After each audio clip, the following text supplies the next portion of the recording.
Bom dia, pessoal. Passando pelo canal aqui para dar uma palavrinha com vocês.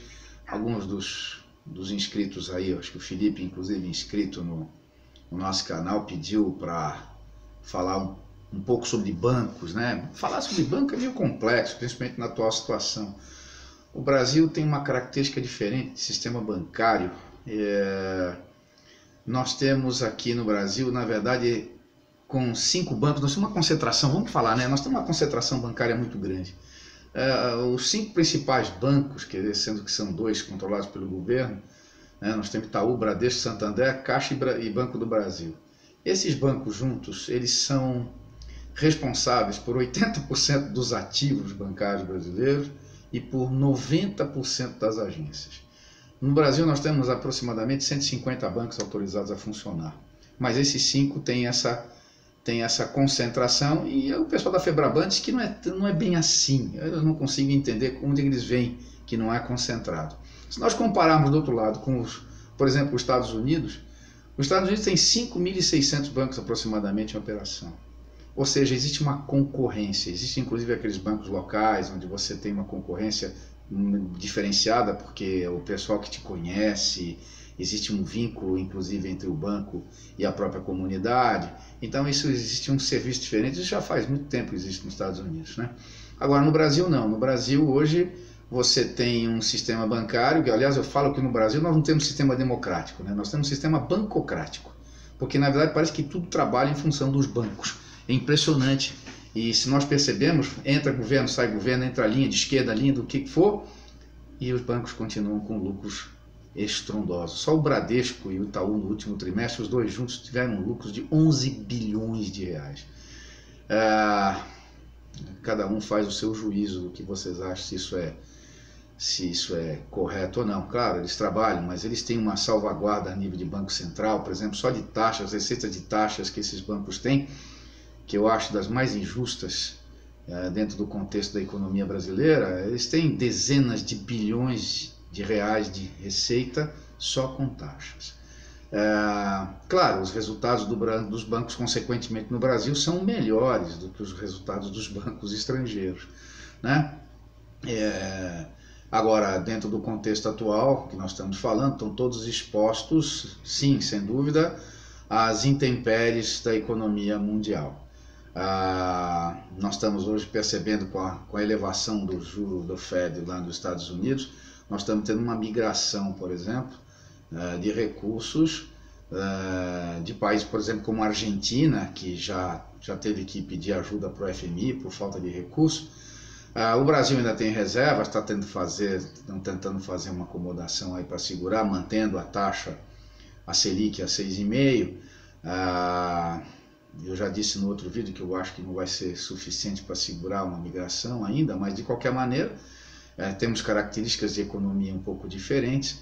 Mas o cenário atual é que com essa elevação, por exemplo, de dólar em função dessa migração de capital, você tem cenários interessantes dentro da economia. Quer dizer, a economia não é um sistema estanque, não é um sistema de frases feitas onde você tem 1 ou 2 fatores que atuam. São uma série de fatores que você tem que tentar analisar. É gozado que, por exemplo, agora com essa elevação do câmbio, o que nós vamos ter, por exemplo, é que as empresas exportadoras vão começar a ter um pouco mais de competitividade. Então, vamos ter uma possibilidade de resultado com empresas exportadoras melhor. Agora, o que eu pergunto é se isso, dentro dessa guerra comercial que está havendo, não vai por ser considerado, às vezes, até como vantagem a mais. O Brasil está simplesmente se valendo de uma situação de câmbio que está apresentada em função de uma alteração de taxa que vai fazer com que as empresas sejam competitivas.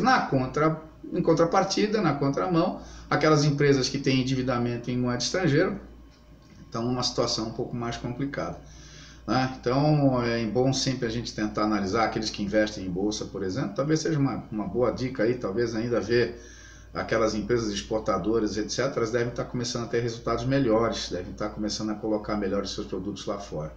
E aquelas que estão com endividamento em dólar, é bom também dar uma olhada e ver se não vai ser preocupante essa elevação, se isso não vai comprometer as operações. De resto, quer dizer, com relação aos bancos, a gente vê que os resultados continuam maravilhosos dentro do ponto de vista do próprio banqueiro, óbvio, né? E essa concentração não tem muita vantagem para o utilizador final. Nós aqui, inclusive é gozado, teve o presidente do Bradesco há uns tempos atrás, deu uma entrevista dizendo que os bancos estão cheios de dinheiro para emprestar. Só que hoje os critérios de empréstimo, inclusive a própria questão cadastral que existe com informações do Banco Central, etc., está gerando até uma série de polêmicas, porque aparentemente os bancos estão, mesmo depois que você resolve a sua posição cadastral, uma vez que você foi negativado, que você resolve e tudo mais, os bancos estão mantendo uma lista negra secreta dentro das instituições e te negam crédito mesmo que você esteja tudo certinho e tudo arrumadinho, em função do seu passado, da sua vida pregressa, como se diz assim.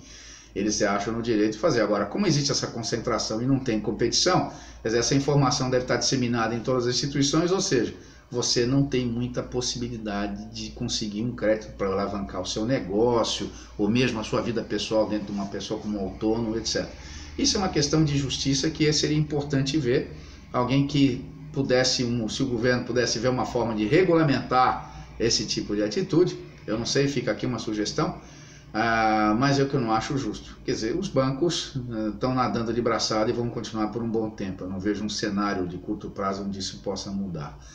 No cenário externo, eles são diferentes. Quer dizer, no cenário americano, principalmente, a competição é muito maior. Quer dizer, o Brasil aqui dentro do ranking de competitividade, inclusive bancária, o Brasil fica em 5º lugar, só perde em concentração para, acredito eu, a África do Sul, Austrália, Chile e México. Quer dizer, nós estamos devendo muito ainda para efeito de uma consolidação de um sistema bancário realmente competitivo, onde você possa ter a chance de discutir taxas e de ver oportunidades diferentes. Aí depois eu vou complementando, eu tento fazer vídeos curtinhos, porque senão a coisa fica muito longa e fica muito cansativo. Aí eu peço para quem quiser dar sugestões, falar, criticar, é importante a gente ouvir de todo mundo, tá certo? E quem gostou também agora se inscreve no canal aí para ir recebendo as novas notificações dos vídeos que eu vou colocando. Vou tentar me esforçar a colocar um vídeo por semana pelo menos.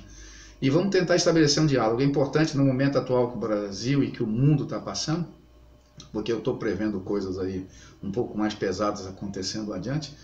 A gente sempre espera estar errado, né? Mas a situação que está se moldando aí é uma situação extremamente preocupante. E os bancos também fazem parte dela.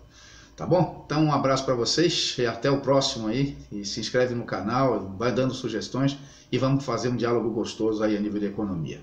Um abraço para vocês.